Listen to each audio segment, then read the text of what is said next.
So good morning and welcome. I'm Frank Verastro. I'm the Director of the Energy and National Security Program here at CSIS. And it's our pleasure today this is our eighth installment on the Gulf Oil series. We actually started it last June. I think it was 2 days after Director Bromwich was sworn into his new job. Over that period, we've held consecutive sessions that looked at energy technology, looked at well design, looked at international standards and best practices. At one point, we looked at the environmental impacts, what we can do better.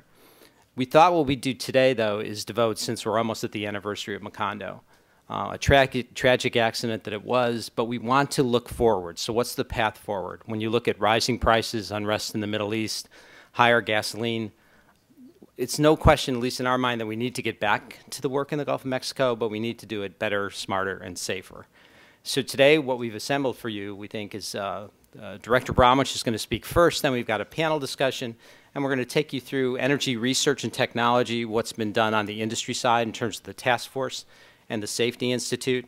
We've got Mike Wallace, former COO of Constellation Energy, which you might find a little unusual in this setting, but he was there. There's been so much discussion of INPO and whether that's safety case, and as a safety organization, regulatory organization, that's a good model for the offshore.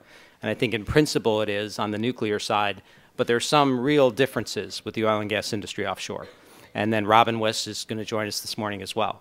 We're going to divide the session into two separate segments so that Director Bromwich will speak first and we'll take questions after that. And then we will reconvene with the panel discussions. All the presentations, with the permission of our speakers, will be available on our website. A couple of administrative things, since we're talking about safety, where we have low probability but potentially high impact events. In the event that we have to evacuate, because it's already very warm in here, the stairwells on exit signs are out the doors to your left, my right. Once you're in the stairwell, you have two choices. You can go upstairs or downstairs. One level down brings you to the garage. Follow up the ramp, you're on 18th Street. If you take one level up, you're in the foyer on K Street and exit through the front of CSIS. This would be a great time to turn off your cell phones before we get started. And it's my real pleasure to have Director Bromwich here today. He was here earlier when we talked about, actually earlier this year, when we talked about getting back to the Gulf, and we were taking bets on whether or not we'd be in the first or second quarter before activity got started again, and now permits are being let. The Safety Institute is being proposed. Bessie is up and running or being organized. So a lot of activity has occurred. There's still a lot more work to do, and we actually think this will be a work in progress. Hey, Chris. And that's a good thing, because this is an evolution. This was a one-time event that you need to react to, but hopefully if you get things better, it won't occur again, or you can minimize the danger that it occurs again. Director Bromwich, for those of you that don't know, has a distinguished career both in the public and private sector. He was on the litigation team at Fried Frank and Mayer Brown and Platt. He's been a former Inspector General of the Department of Justice. And in June of last year, he was sworn into his new job as Director of the Bureau of Ocean Energy Management, Regulation, and Enforcement. I got that right this time. And since we have a full agenda, ladies and gentlemen, it's my pleasure to give you Michael Bromwich.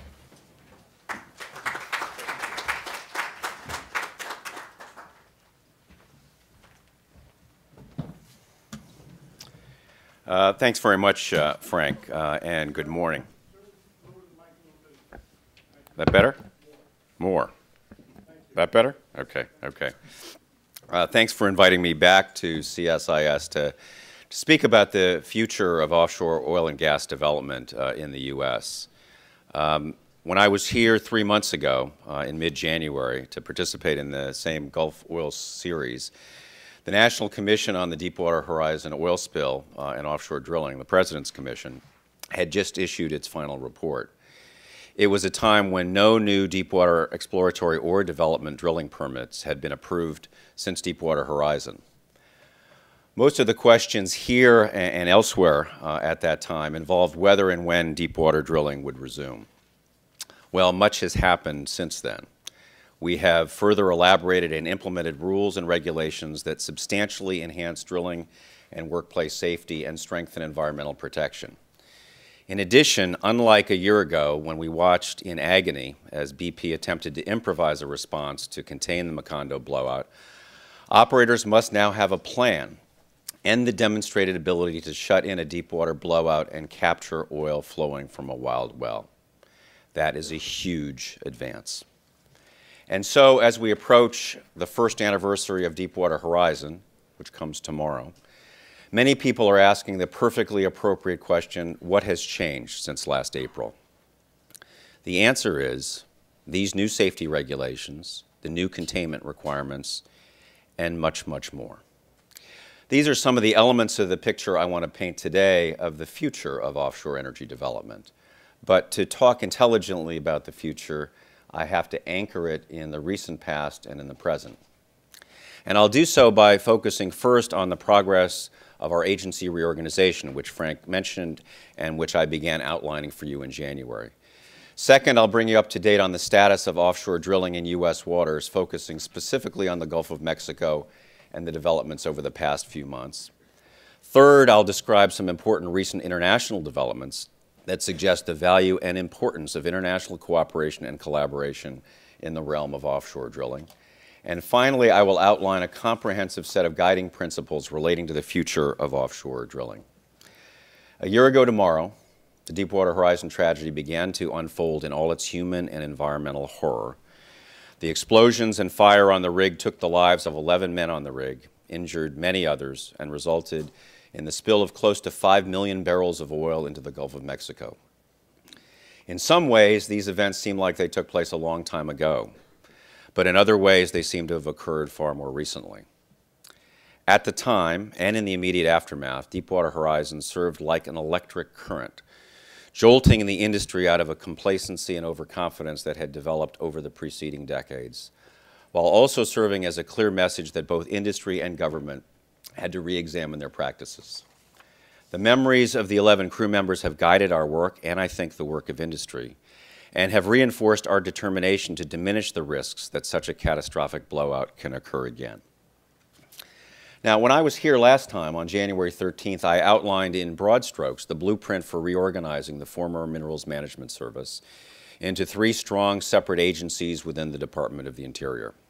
A week later, on January 19th, Secretary Salazar and I outlined more specifics about the reorganization. We described how the new structure would eliminate the inherent conflicts that existed when MMS was responsible for promoting resource development, enforcing safety regulations, and maximizing revenues from offshore operations. The President's Commission found that these conflicts resulted in an agency that was guided for decades by a predominant interest in maximizing revenues for the U.S. Treasury rather than promoting safety and rigorous oversight. That was unacceptable. And that is why one of our guiding principles has been to eliminate those conflicts by separating and clearly delineating missions across the 3 new agencies. The first stage of reorganization took effect on October 1st of last year, when the revenue collection arm of the former MMS became the Office of Natural Resources Revenue, now located in a separate part of Interior, reporting through a completely separate chain of command.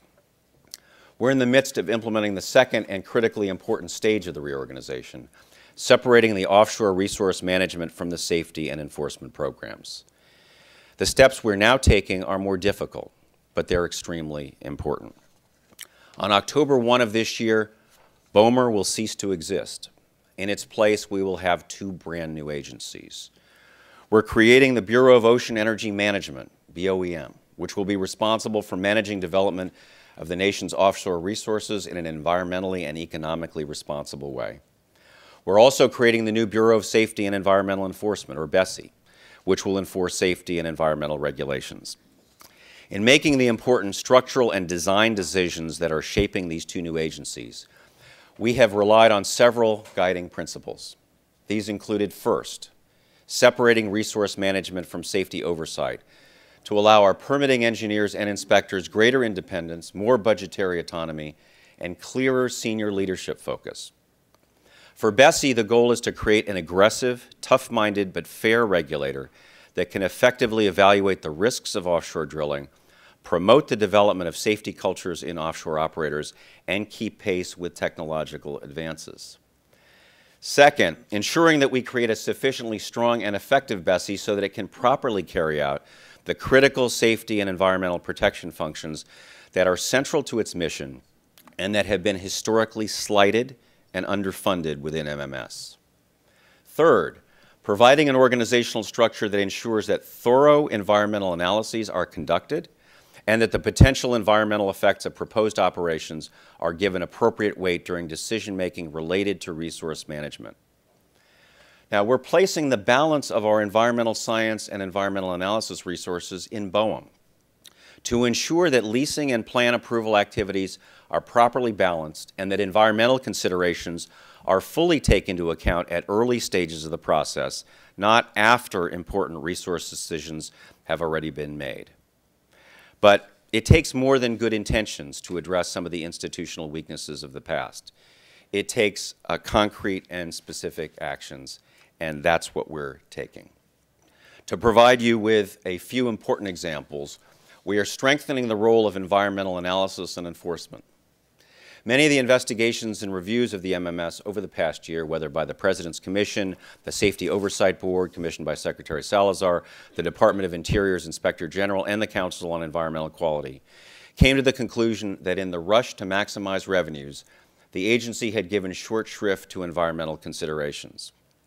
In response, and among other things, we are creating the brand new position of Chief Environmental Officer in BOEM to provide institutional assurance that environmental considerations will be given adequate consideration in resource development decisions, including the development of 5-year plans, leasing decisions, exploration and development plan reviews, and other decisions that bear on resource management. We are recruiting nationally to fill this important new position now and hope to attract an environmental scientist of national reputation who will serve as an important voice for environmental considerations in the agency and be a key player in developing the nation's oceans policies, while at the same time recognizing that the role is not to arrest offshore energy development. We are also creating in BSEE a new dedicated environmental enforcement and compliance program. When we lease offshore, operators agree to certain stipulations to minimize adverse impact on the environment. Later on in the process, when operators submit their exploration and development plans, they undertake to mitigate environmental effects produced by their activities. Historically, our overworked personnel have tried from time to time to determine whether those commitments, in the form of stipulations and mitigations, have been fulfilled. But the agency has never had personnel specifically dedicated to that task. Now we will. We think this will make offshore energy development more environmentally responsible and provide opportunities for dedicated professionals interested in ensuring that the ocean and coastal environments are protected. As to our inspections program, which has been under-resourced and outmatched by industry, we are creating for the first time a national training center led by a training director whom we are also seeking through a nationwide search. Our inspectors have generally learned how to do their jobs through a combination of on-the-job training and industry-sponsored courses aimed at teaching how certain types of equipment work. The agency has never had a training center dedicated to training inspectors on how to do their jobs. Now we will.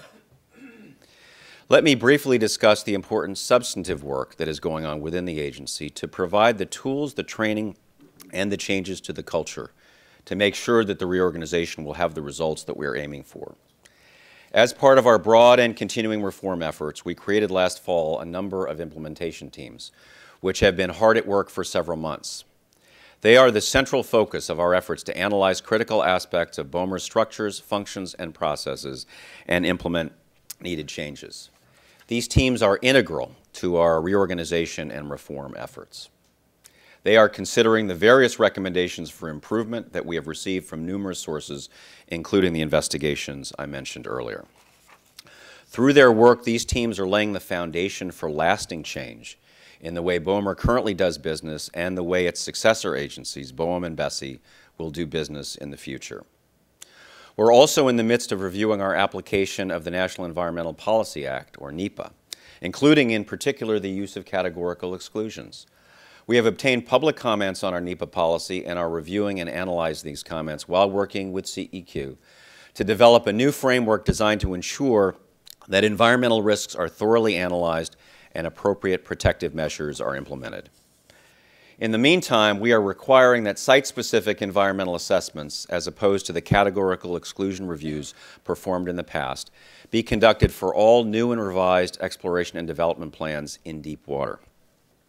Now, to address conflicts of interest, we have issued a tough new recusal policy that will reduce the potential for real or perceived conflicts of interest in our enforcement programs. Employees in our district offices, including our permitting engineers and inspectors, must notify their supervisors about any potential conflict of interest and request to be excused from performing any official duty in which such a conflict exists. Thus, our inspectors are required to recuse themselves from performing inspections of the facilities of former employers. Also, our inspectors must report any attempt by industry or by other BOMER personnel to inappropriately influence, pressure, or interfere with his or her official duties. Soon, we will be issuing a broader version of the policy that applies these ethical standards across the agency. I know that this is presenting some operational challenges for some of our district offices in the Gulf region, which are located in small communities where the primary employers are offshore companies. But the need for tough rules defining the boundaries between regulators and the regulated is necessary, and it's compelling. These rules are necessary to assure the public that our inspections and enforcement programs are effective, that they're aggressive, and that they're independent. Finally, we are continuing to staff our Investigations and Review Unit, a unit I created immediately on taking over the agency. This unit, which is currently composed of professionals with law enforcement backgrounds, promptly responds to allegations or evidence of misconduct and unethical behavior by Bureau employees. But it also pursues allegations of misconduct against oil and gas companies involved in offshore energy projects when there is credible evidence that rules and regulations have been violated. Earlier this year, we issued the first major report to come out of the IRU, which focused on alleged flaws with BP's Atlantis production platform in the Gulf of Mexico. Now, when I was here in January, I discussed the reforms that we were pursuing to improve the effectiveness of government oversight of offshore energy development and drilling. These changes in safety and accident prevention, blowout containment, and spill response were and continue to be both substantial and necessary. However, as the report of the President's Commission makes abundantly clear, industry must change as well. Some of this work must be initiated and implemented by industry, but our agency has a clear and an important role in helping to spur that change. And we're doing so through the issuance of tough new regulations to bolster safety and to enhance the evaluation and mitigation of environmental risks. And we've also introduced for the first time performance-based standards similar to those used by regulators in the North Sea, where operators are responsible for identifying and minimizing the risks associated with drilling operations. We have done all this through the development and implementation of the two new rules announced last fall that raise standards for the oil and gas industry's operations on the Outer Continental Shelf. The first rule, the Drilling Safety Rule, is an emergency rule prompted by Deepwater Horizon, and it creates tough new standards for well-designed casing and cementing, and well-controlled procedures and equipment, including blowout preventers. For the first time, operators are now required to obtain independent third-party inspection and certification of the proposed drilling program and process. In addition, an engineer must certify that blowout preventers meet new standards for testing and maintenance and are capable of severing the drill pipe under anticipated well pressures. The second rule we issued is the Workplace Safety Rule, which requires operators to systematically identify risks and establish barriers to those risks, and thereby seeks to reduce the human and organizational errors that lie at the heart of many accidents and oil spills. This rule was being developed prior to Deepwater Horizon, but its issuance was deferred, delayed, and blocked for many years. Under the Workplace Safety Rules, also known as the Safety and Environmental Management Systems, or SEMS rules, operators are required to develop a comprehensive safety and environmental management program that fully identifies the potential hazards and risk reduction strategies for all phases of activity, from well design and construction to operation and maintenance, and finally to the decommissioning of platforms. Although many progressive, forward-looking companies had developed such SEM systems on a voluntary basis in the past, many had not, and our reviews had demonstrated that the percentage of offshore operators that had adopted such programs voluntarily was declining over time. In addition to these important new rules, we issued notices to lessees, or NTLs, that provided additional guidance to operators on complying with existing regulations. Last summer, we issued NTL 6, which requires that operators' oil spill response plans specifically include a well-specific blowout and worst-case discharge scenario, and that operators also provide the assumptions and calculations behind these scenarios. Our engineers and geologists then independently verify these worst-case discharge calculations to ensure that we have an accurate picture of the spill potential of each well. Following the lifting of the deepwater drilling moratorium last year, we issued NTL 10, a document that establishes informational requirements, including a mandatory corporate statement from the operator certifying that it will conduct drilling operations in compliance with all applicable agency regulations, including the new drilling safety rule. The NTL also confirms that BOMR will be conducting well-by-well evaluations as to whether the operator has demonstrated that it has access to and can deploy subsea containment resources that would be sufficient to promptly respond to a deepwater blowout or other loss of well control. So, as I mentioned at the outset, operators must now have a plan in advance to shut in a deepwater blowout and capture oil flowing from a wild well. They must have a plan, they must have access to the equipment, and they must have arrangements, contractual or otherwise, that show their ability to make use of that equipment. In this way, rather than improvising a containment response on the fly with its inevitable hits and misses, each operator needs to work through its containment plan in advance, and we have to approve that plan.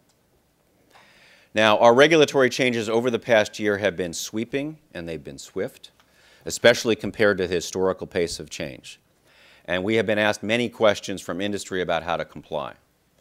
We worked through the policy and implementation issues diligently with frequent consultations both in the Gulf of Mexico and here in Washington. This process was constructive, it was done in good faith, and we made very substantial progress in further defining and clarifying issues for the operators and the industry more generally. In fact, it was an example of appropriate engagement between government and industry. But what was destructive, corrosive, and not done in good faith was the sniping from certain public officials and industry trade associations. They claimed, and some continue to assert, repeated as recently as yesterday, that we have imposed a de facto moratorium or created a permitorium that has been blocking the issuance of drilling permits. Not because the applications had failed to meet all the requirements, which was the fact, but supposedly because we had made politically motivated decisions not to issue them. That could not have been further from the truth, but it was repeated often enough that people who should have known better came to believe it. So, for example, a businessman from Louisiana told me that he understood that we in Washington had fully compliant permit applications sitting on our desks awaiting approval. He seemed surprised when I told him that our district offices in the Gulf of Mexico have that job and that I have no role in making decisions on individual permits. In fact, the chief obstacle standing in the way of our approving deepwater drilling permits from October, when the deepwater moratorium was lifted, through the middle of February was the unavailability of resources to contain a subsea blowout. The absence of ready-made subsea containment systems and advanced plans on how to deploy such systems is what allowed the Macondo well to flow unabated for 87 days. Now, last summer, the major oil and gas companies announced the formation of the Marine Well Containment Company, whose mission was precisely to develop such a capability and make it available to the community of deepwater operators. Subsequently, a second industry group, the Helix Well Containment Group, announced its intention to build a separate containment system with similar capabilities. We encouraged both, but endorsed neither. During the period from October through mid-February, we had numerous meetings with the containment companies and with individual operators who acknowledged they understood no deepwater permits could be issued until those capabilities had been developed, tested, and reviewed. Unfortunately, that simple truth failed to make much of an impression on those alleging a de facto moratorium. Needless to say, it would have been irrational and irresponsible to resume deepwater drilling before viable containment systems were available. Finally, in mid-February, both Helix and the MWCC said that their systems were ready to operate. The systems, including the capping stacks, were tested in the presence of our engineers, and the test results were reviewed. In addition, Secretary Salazar and I went down to Houston. We met with both groups, and we looked at the capping stacks. The availability of the containment systems is what led on February 28th to the issuance of the first new deepwater drilling permit since Deepwater Horizon. Since February 28th, we have issued drilling permits for 11 unique deepwater wells. We were able to do so because in each and every case, the applications complied fully with our more rigorous safety and environmental requirements, and each of them had demonstrated the ability to contain a subsea spill through entering into contractual arrangements with either Helix or the MWCC. The requirement is solely that the resources be adequate to deal with a blowout of the particular well that has unique characteristics of water depth, well depth, pressure, and other well-specific characteristics. This well-by-well analysis is a time-intensive, labor-intensive process, but one that is crucial to ensuring that adequate containment resources are available for each deepwater well that's drilled.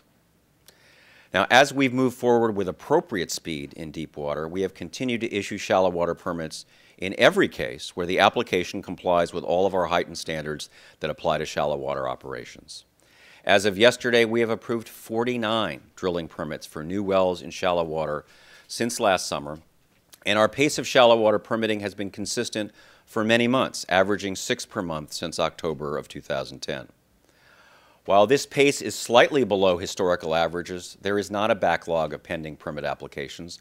There currently are only 5 shallow water permit applications pending, with another 4 having been returned to the operator for more information. But such historical comparisons are at some level really besides the point, because we don't have a permit quota or even a permitting goal. Our goal is to approve every fully compliant permit application with the emphasis on fully compliant as promptly as we can with our limited resources. Which brings us to the key issue of resources. When I was here in January, I addressed the historical, consistent, and yes, shameful underfunding of MMS. Despite MMS's important missions and the revenues generated for the U.S. Treasury by offshore leasing, exploration, and production, the agency was put on a starvation diet throughout its history, but especially in recent years.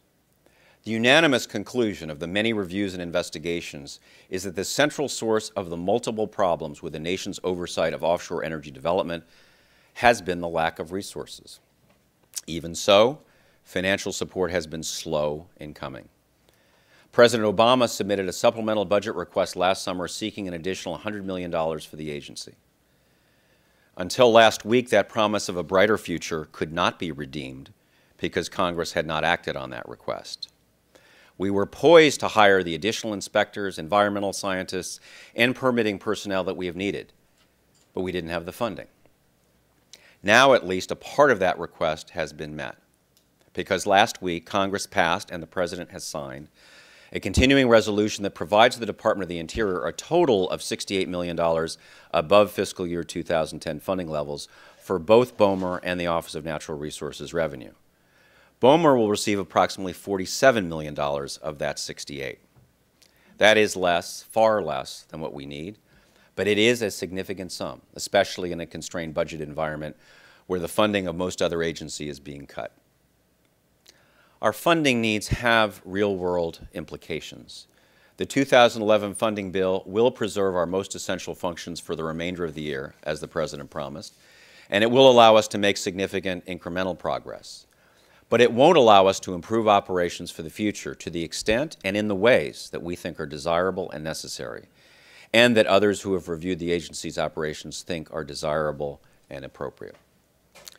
We desperately need more engineers, inspectors, and other safety personnel. We desperately need more environmental scientists and more personnel to do environmental analysis. We desperately need more personnel to help us with the permitting process, and much more. We've already taken the first steps to ramp up our hiring in certain key areas. Last October and November, I visited 5 engineering and petroleum engineering schools in Louisiana and Texas as part of a drive to recruit engineers and inspectors to work for the agency. We generated more than 500 job applications in 10 days, but our hiring was clouded by the continued uncertainty about funding.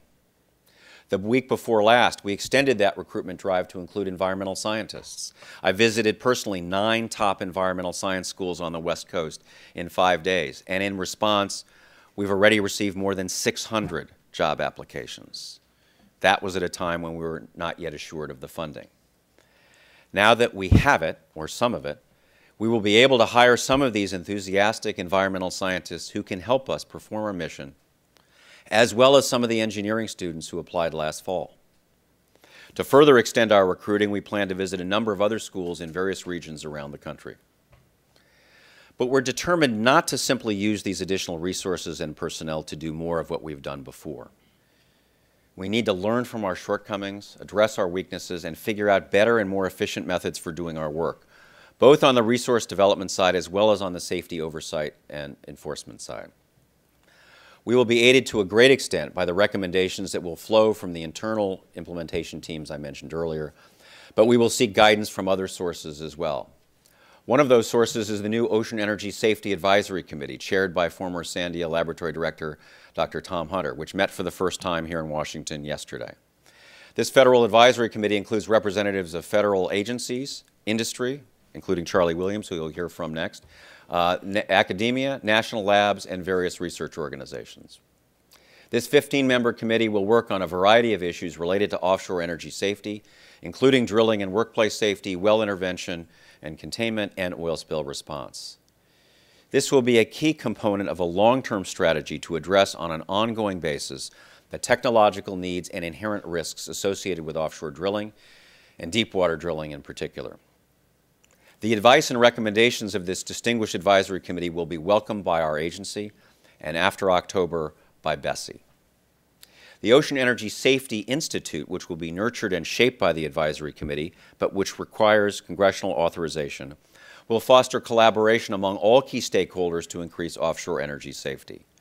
The Institute, when it's formed, will focus on a broad range of matters relating to offshore energy safety, including drilling and workplace safety, well intervention and containment, and oil spill response. It will also help spur collaborative research and development, training and execution in these and other areas relating to offshore energy safety. Most importantly, the Advisory Committee and this institute are key components of a long-term strategy to address on an ongoing basis the technological needs and inherent risks associated with offshore drilling, and deepwater drilling in particular. A final and very important part of our long-term strategy includes continuing and strengthening our collaboration with our international counterparts. The recommendations of the President's Commission stress the importance of sharing experiences across different international systems and establishing global standards and best practices. We agree with that. Offshore regulators have much to gain from collaborating to elevate the safety and environmental soundness of offshore operations around the world.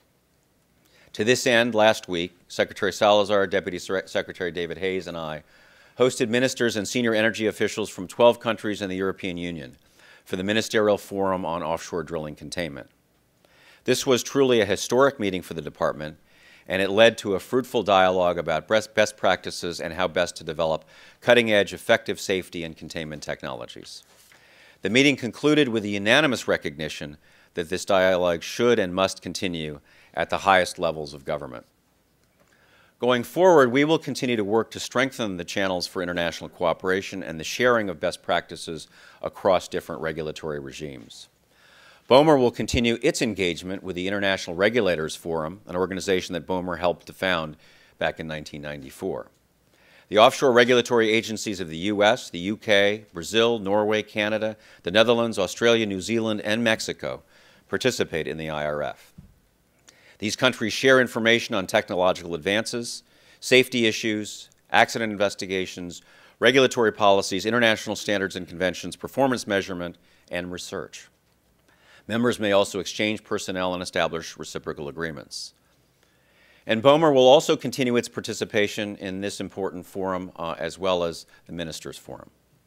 Now, in addition to these multilateral efforts, BOMER participates in a number of government-to-government initiatives.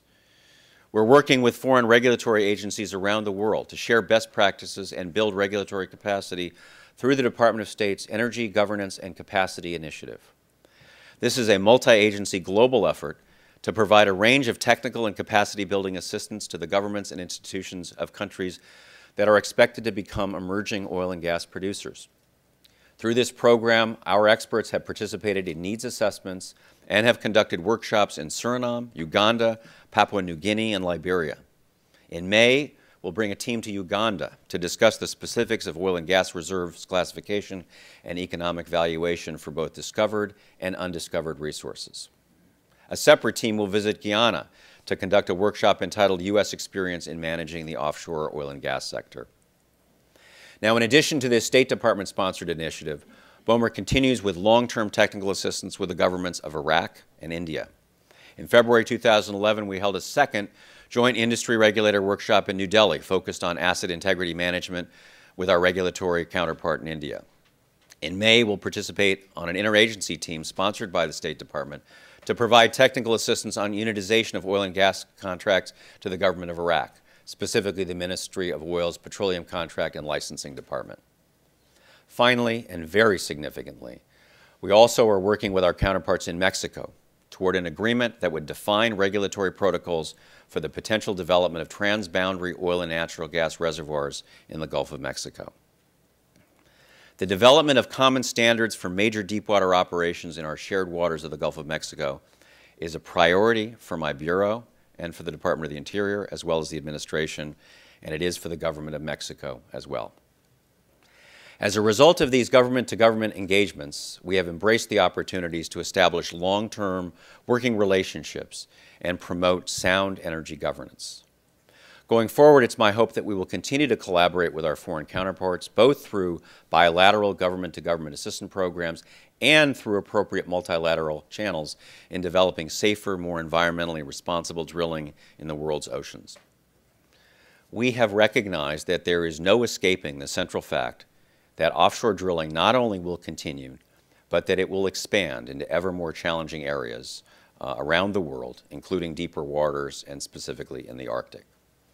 The world demands energy, and to an increasing extent, the oceans are where we find it. We need the global institutions and standards necessary to meet these challenges and to ensure safe and responsible development offshore resources around the world. Offshore drilling in the United States, and indeed around the world, will never be the same as it was a year ago. That much is clear. The changes that we have put in place will endure because they were urgent, necessary, and appropriate. And more change will surely come, although not at the frantic pace of the past year. In fact, we are moving ahead right now. First, we will be launching in the very near future a major rulemaking designed to further enhance offshore drilling safety.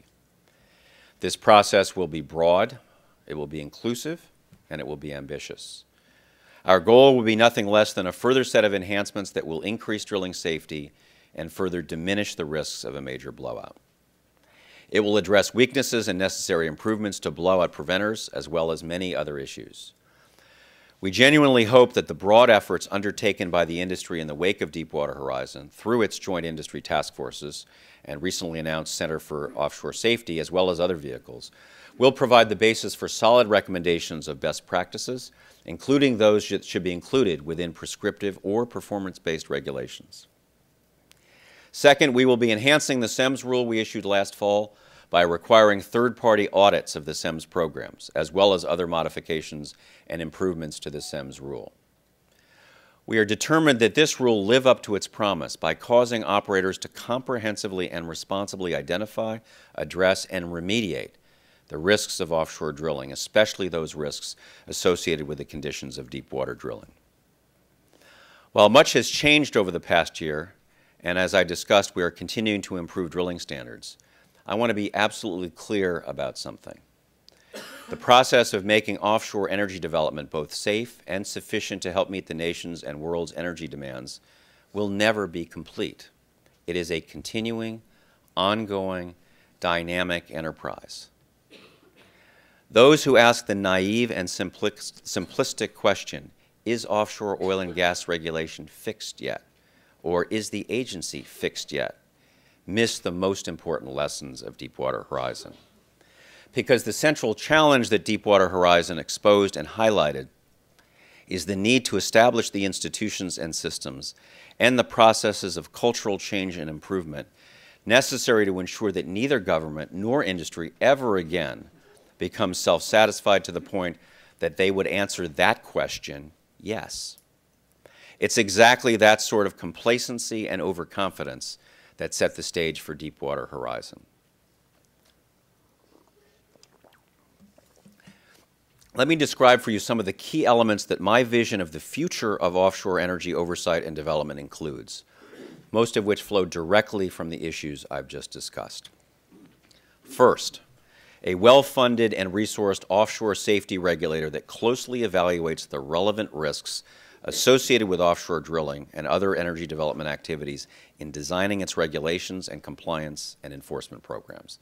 This includes the development of more sophisticated metrics for measuring risk and designing programs for evaluating those risks and assessing whether industry is managing those risks appropriately.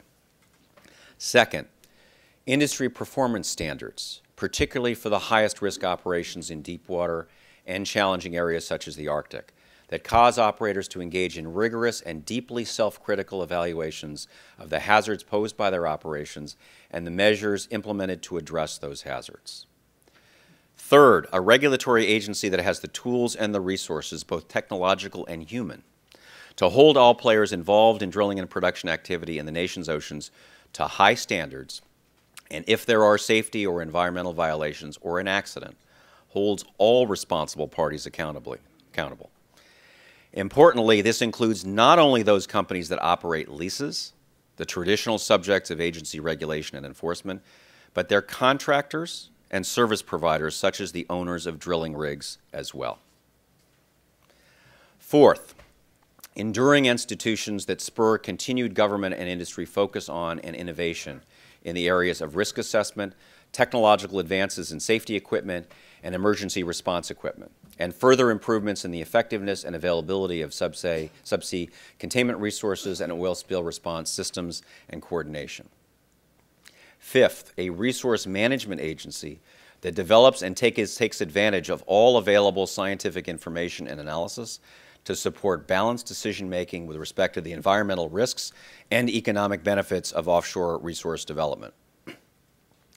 Sixth, a regulatory system that is effective in striking appropriate balances and ensuring energy development is conducted safely and in an environmentally responsible manner, and is also more efficient, transparent, and responsive than it's been. Seventh, a leasing and revenue generation system that encourages the active development of the nation's natural resources made available to industry to provide for the country's energy needs. Eighth, a set of common principles and standards by which companies drilling and producing in the oceans govern their conduct, regardless of where in the world they are operating. And finally, an ocean energy program that includes not only the development of oil and gas resources, but also the aggressive and responsible development of renewable energy resources. The long-term solution to meeting the nation's energy needs must include power derived from clean and renewable sources such as offshore wind.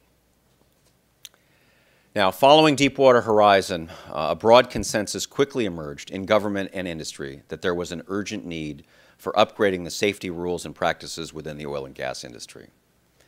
But far more quickly than many people anticipated, that consensus began to weaken and fray as new rules were developed and new requirements were imposed on companies operating offshore. Some offshore operators and support companies plainly recognized that Deepwater Horizon was the symptom of a broader failure in both industry and government, a systemic failure to ensure that advances in drilling and workplace safety kept pace with increasingly risky operations. And as a result, they have supported our efforts to strengthen oversight of offshore drilling and indeed have undertaken their own efforts to raise standards for drilling and workplace safety, spill containment, and spill response. But there have been others who, with surprising speed, have seemed all too ready to shrug off Deepwater Horizon as a complete aberration.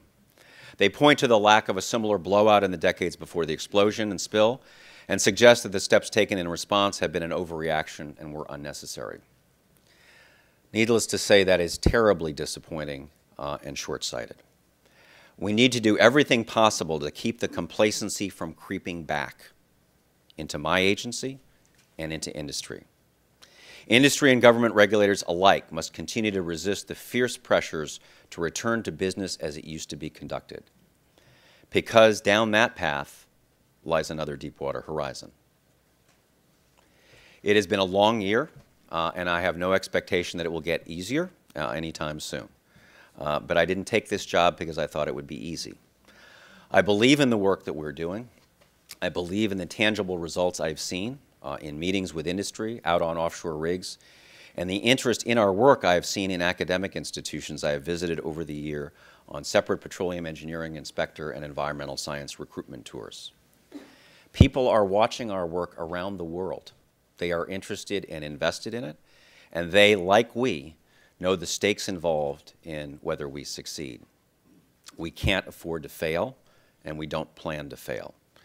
We are determined to succeed in creating a system that allows continued offshore development while ensuring safety and environmental protection. That's the goal we will continue to pursue with single-minded determination.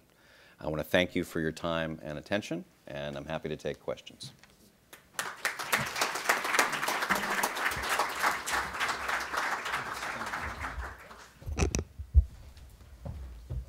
Thank you, Michael. You have a reputation for being candid and comprehensive, and you've continued to set that bar very high. But it's extremely useful and important that we do have this discussion. Let me start with one quick question. So you talked about the ability to increase capability, both in January and today, capacity and capability. In the current fiscal regime, while you've got funding from a continuing resolution, how do you extend offers to potential candidates? And in lieu of that, is there some maybe trusted agent form that you could use with certain retirees or contractors in the interim period to kind of bridge that gap? It's a good question, Frank, and we're really exploring all of those alternatives. The funding didn't land until last week. Can't hear? I'm sorry. Oh, my fault. We didn't have the funding until last week. And so the environmental science tour I took 2 weeks ago was a little bit a wing and a prayer, and I told the students that. We had 2 placeholder postings that were on our website, but we told people that if they applied, that it would then be on us to get back to them. And the same is true with respect to the engineering and inspections positions. So we're coming up with what we hope will be a very balanced plan to hire new people in all of the areas where we need supplementation, including not only inspections, including not only environmental science, but also in permitting.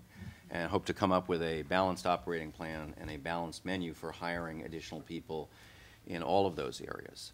But we're exploring all sorts of alternatives in terms of filling short-term gaps. So for example, as I've anticipated a possible logjam in permit applications, which really hasn't developed yet, but I'm still concerned that it may, I've reached out to various oil and gas companies and asked them to pool their pool of recently retired engineers that might be able to come on board and to supplement the work that we're doing.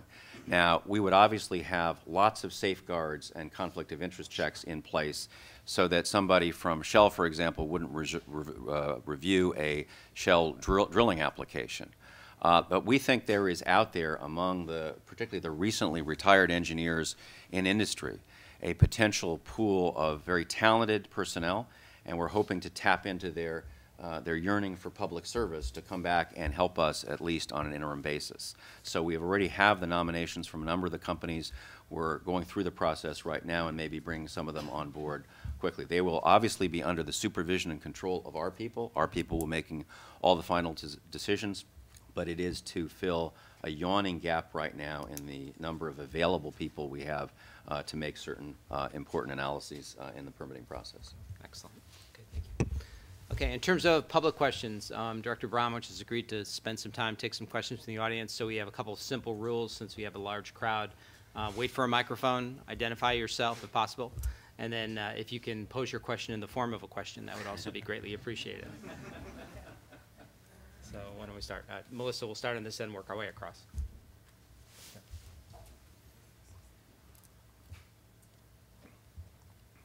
Jennifer Deloy with the Houston Chronicle. Director, you mentioned the varying reaction of industry to the post-spill rules. Of course, one of those reactions was a lawsuit from ENSCO challenging the pace of permitting.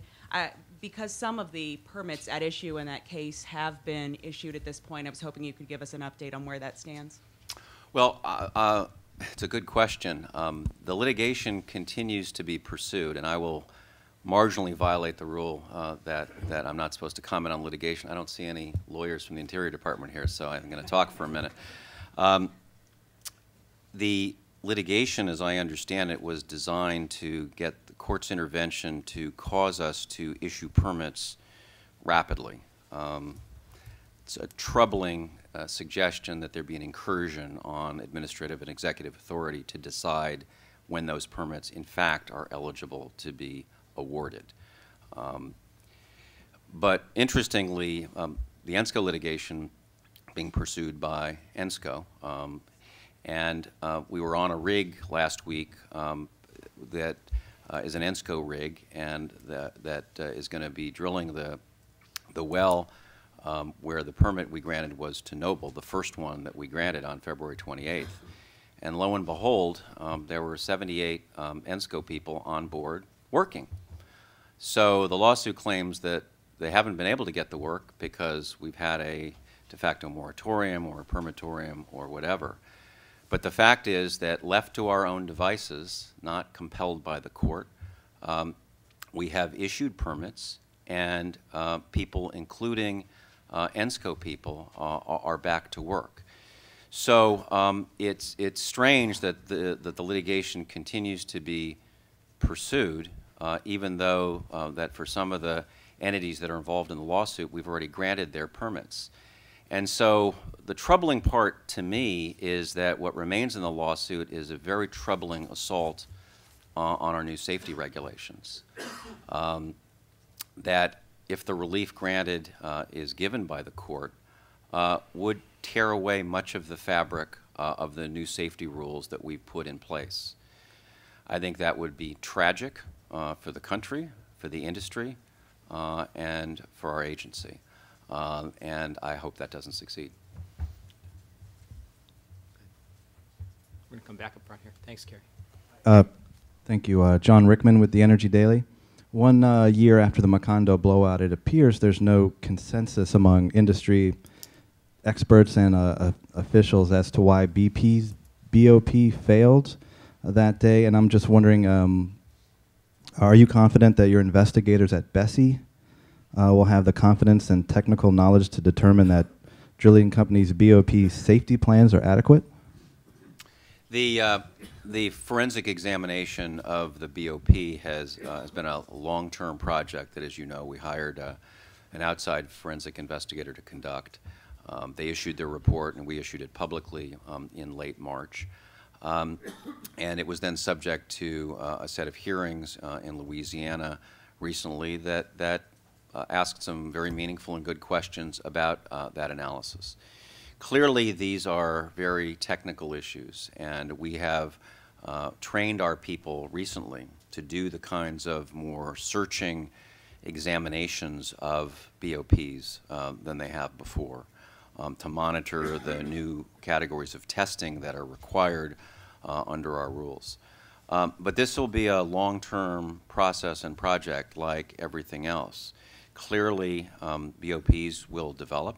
Clearly, the training of our inspectors and regulatory personnel needs to advance with the enhancements of BOPs. So that needs to be a continuing and dynamic process moving forward. I also think that Dr. Williams in the next panel will discuss that in the context of industry standards and new stacks. So we'll probably get to that. Al, we'll stand back. It's Al Hegberg with CSIS. Just a quick question on the Arctic. Could you comment on the discussions you're having or the U.S. government's having with the Russians offshore Arctic, offshore Prudhoe Bay, not in the West, to see what, in fact, cooperation may be possible in that part of the world? I'm not having any discussions with the Russians. Secretary Salazar mentioned yesterday that there's a sort of an Arctic meeting in the near future, but he's much more directly involved in those than I am. But clearly, this goes back to one of the themes I highlighted in the speech, is just as the Gulf of Mexico is a shared body of water involving us and Mexico and Cuba, The Arctic is as well a shared resource with a number of companies, a number of countries, I should say, having the jurisdiction to permit or not offshore drilling. So I think there is clearly a very pressing need and urgency to increase the volume and the pace of collaborations between governments, and that's one of the reasons we were so gratified to see representatives of the Russian Federation at our international spill containment forum last week. They were participants, and not just participants, enthusiastic participants, and ones that welcomed further meetings at this ministerial level. So I think the dialogue has begun, not only in the containment forum, but in other forums as well, and will continue, and I think that's a very hopeful sign. I was just going to say, so multiple forums, because the G20 is also advancing Right. on international spill Right. issue. Okay, fine. Okay. Can we come back in front? Sorry.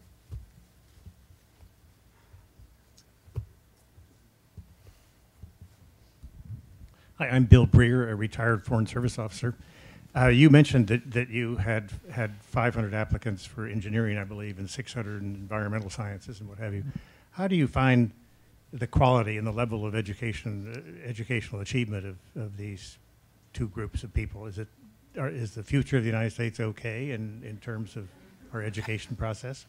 Well, you know, it's a good question. On the evidence of all those applications, clearly the interest is there. And the truth is that the schools we went to have outstanding reputations, the ones I visited in October and November for engineering, and the ones a couple weeks ago in environmental science.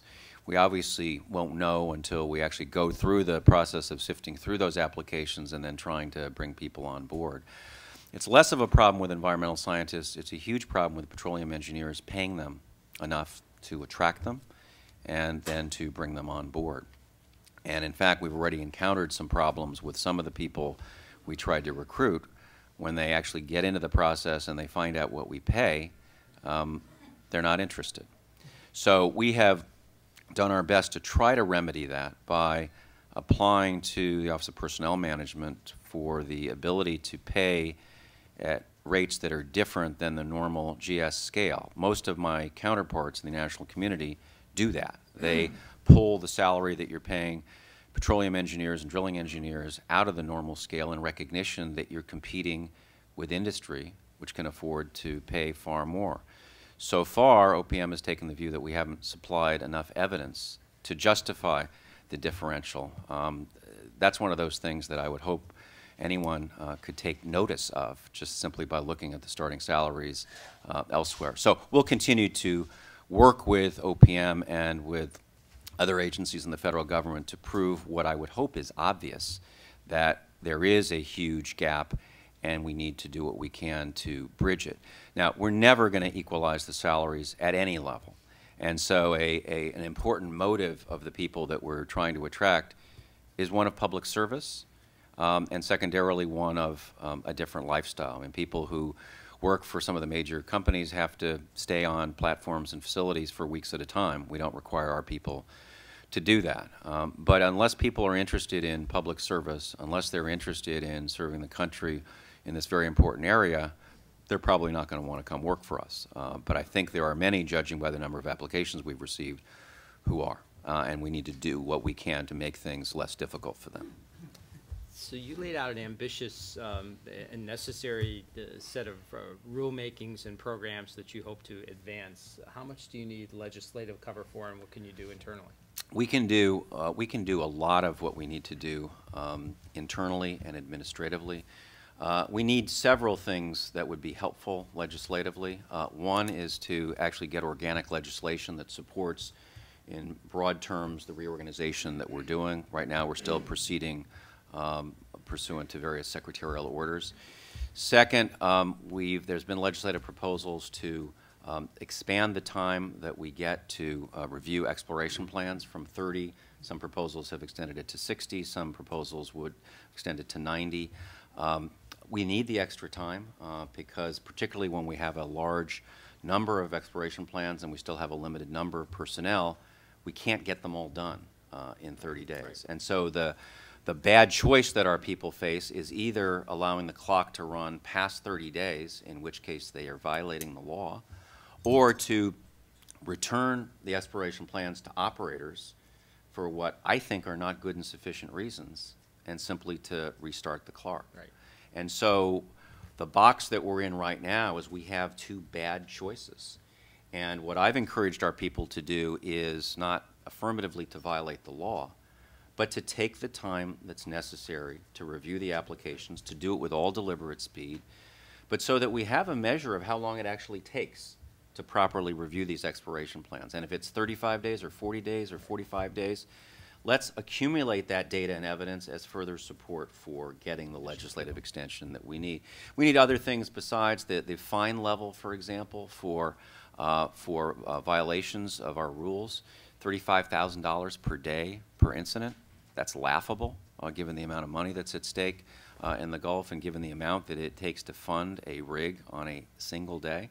So that, I think, needs to be changed, and needs to be changed legislatively. So there are a variety of things that we need legislative help for. I mentioned the Ocean Energy Safety Institute, which would, as an internal matter, carry on the work under the guidance and supervision of the advisory committee. We need legislative authorization for that. So that's just a short menu of the things we need. It's not a long list, but it's an important list. We're going to take one more question. I promised Michael we'd get him back to his real job before too long this afternoon. So go ahead. Start on that. Hi, thanks. Renee Scho from McClatchy Newspapers. Could I ask you, please, one more question about the Arctic? I think I heard you say that there will be drilling in the Arctic. We need the energy offshore. Could you speak a little bit about, given the well-known special circumstances, lack of Coast Guard, et cetera, how the containment, how you could be confident that containment would work up there? Well, this is a situation where we embrace in principle the idea that drilling in the Arctic is possible, but the proof of the pudding will be in the eating, and in this case that means the review of a specific application that's made to us and determining whether the containment capabilities and the spill response capabilities are sufficient given the special conditions of the Arctic. As I think you know, Shell had a program that we're planning to drill a single well in the Beaufort Sea this summer for reasons unrelated to our review. It was actually problems with an EPA permit. They pulled that off the table, but have announced their plans to drill in the Arctic, both in the Beaufort and the Chukchi Sea. And we have a wait, see, and then evaluate approach.